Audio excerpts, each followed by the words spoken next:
Bonjour à tous, je me nomme Pape Daouda Diatta, je suis le coordinateur départemental du mouvement national des enseignants patriotes de Ziguinchor. Mesdames et messieurs les journalistes, chers frères et sœurs, chers patriotes, sympathisants, chers collègues, bienvenue à ce point de presse convoqué par la coordination départementale du mouvement national des enseignants patriotes que j'ai bien le plaisir et l'honneur de diriger. L'enjeu de ce point de presse est de porter un message au peuple sénégalais et à l'opinion internationale, d'apporter une réponse aux ennemis de la paix pour informer, alerter et interpeller sur la situation de violence extrêmement dangereuse que traverse notre pays. Depuis l'avènement fulgurant du PASTEF sur la scène politique nationale, ces militants ne cessent de subir des violences de toutes formes qui ont atteint leur paroxysme ces derniers jours. Mensonges et injures proférées à l'endroit du président Ousmane Sonko et à ses partisans, restriction des libertés humaines les plus élémentaires, diabolisation et provocation médiatique, enlèvement programmé suivi d'assassinats ou de disparitions encore mystérieuses de concitoyens. Nous vivons donc au Sénégal une insécurité de plus en plus galopante. C'est pourquoi nous appelons l'opinion nationale et internationale à témoin et exigeons l'arrêt sans délai de ces répressions aveugles perpétrées sur d'honnêtes citoyens dont le seul tort reste la sympathie au PASTEF et à son éminent leader, le président Ousmane Sonko Mousselemi, homme intègre et juste. Fidèle à notre devise de parti, le don de soi pour la patrie, nous réitérons et confirmons, quelles que soient les circonstances, notre engagement sans faille à militer pour le projet d'un Sénégal de justice, débarrassé de la corruption, de la gabegie et des détournements. Face à cette situation de dernier retranchement, aux multiples alertes et au silence de notre justice nationale, nous tenons à informer que nous comprenons tous les soubassements de cet acharnement sur la personne du président Ousmane Sonko. Nous comprenons les stratégies d'installer la peur et l'intimidation pour assujettir le peuple sénégalais. Nous comprenons les sorties médiatiques malencontreuses d'appel au meurtre de certains politiciens du Bénin sous l'œil impuissant de notre justice. Nous comprenons les déclarations incendiaires dont l'objectif implicitement décliné reste et demeure le projet de validation d'une troisième candidature de Macky Sall. Enfin, tout le peuple sénégalais comprend le projet d'éliminer politiquement, voire physiquement, le président Ousmane Sonko.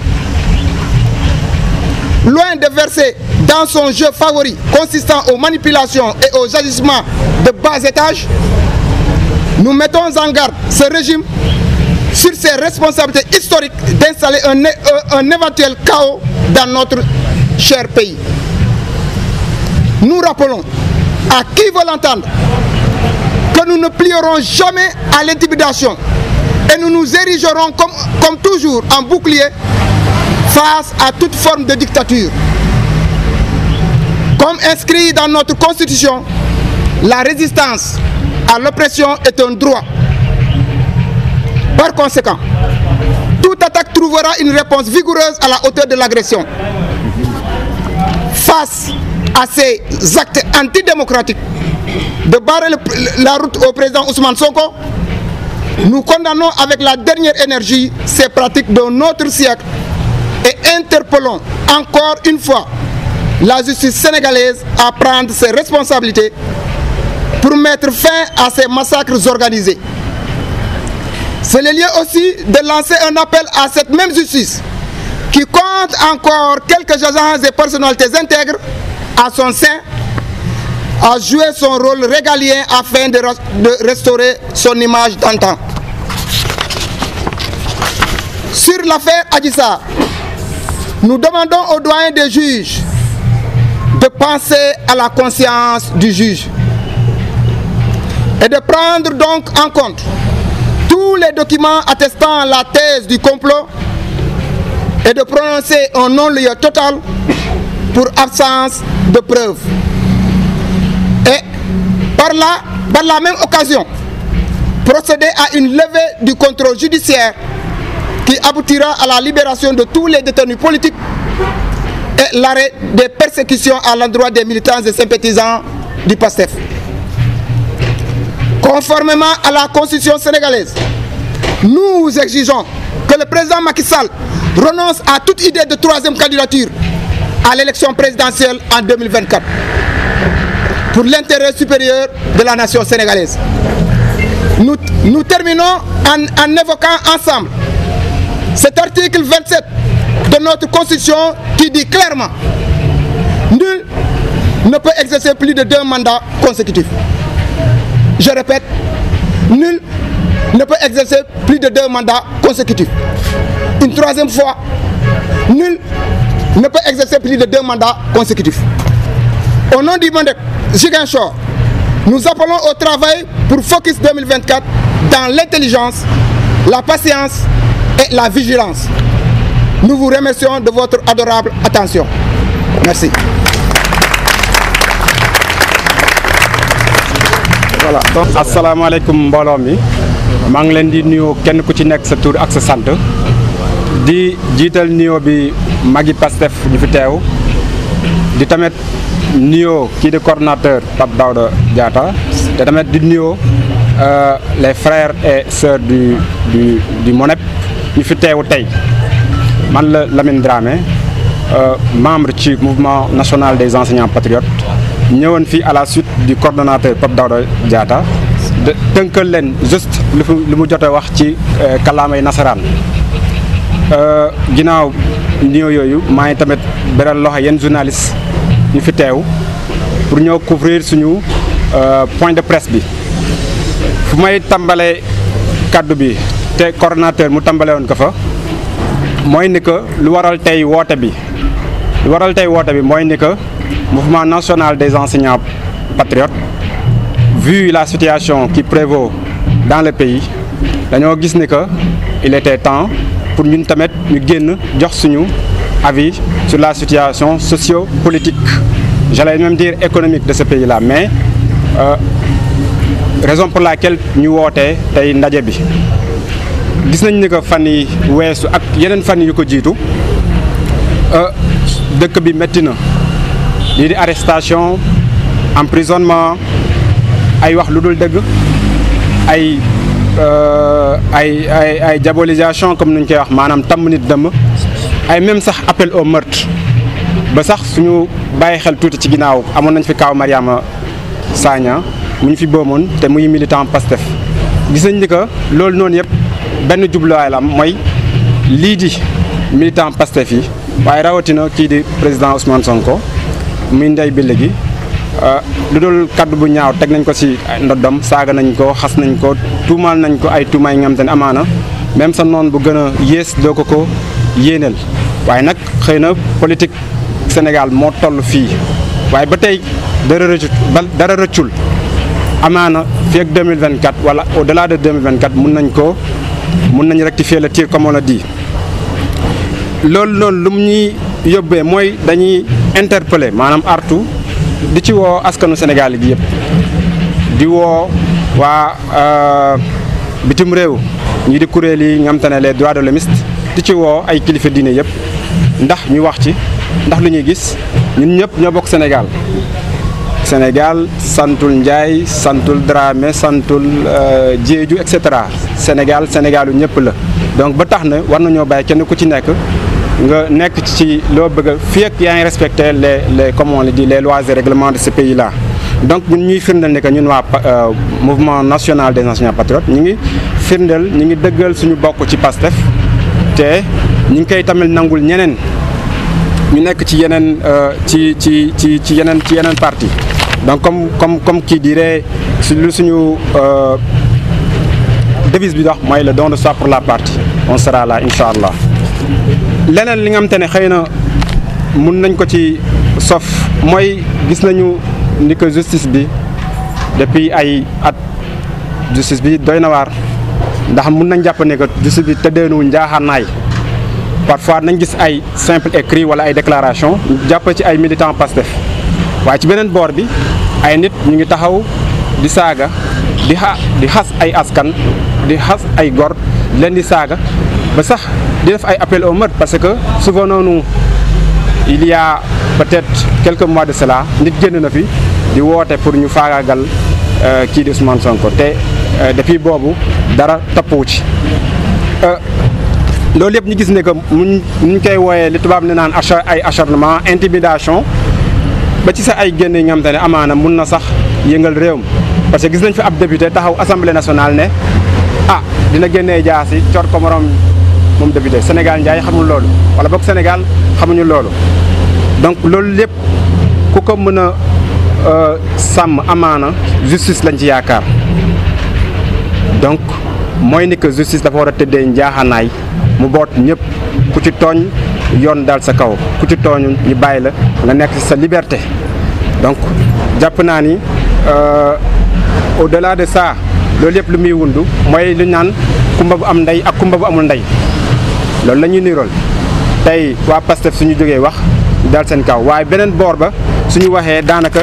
kenn du leen disons kenn du leen kenn du leen inquiéter donc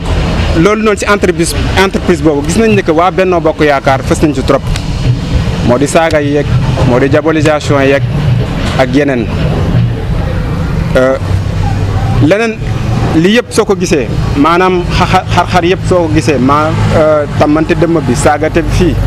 loolu yëpp objectif ultime bi mooy xañ kii di Ousmane Sonko doon candidat à la magistrature suprême en 2024 ci kanam tuuti amaana dinaa leen jox firnde lu tax ma kii ko waaye ba tey ma delluwaat ci di ne encore ñun waa PASTEF on reste déterminé et à accompagner le président Ousmane Sonko jusqu'à la magistrature suprême donc ba tax na aussi du ñu dal ci kaw kenn waaye nag nit ki suñuy dem ba di bëgg a dal sa kaw am nga sañ-sañ taxaw ne déet nga bañ nooteel bañ ki la bëgg a jaay doole bañ lépp li nga xam ne amaana dafa lalee ci mbirum dictature loolu amaana duñ ko nangu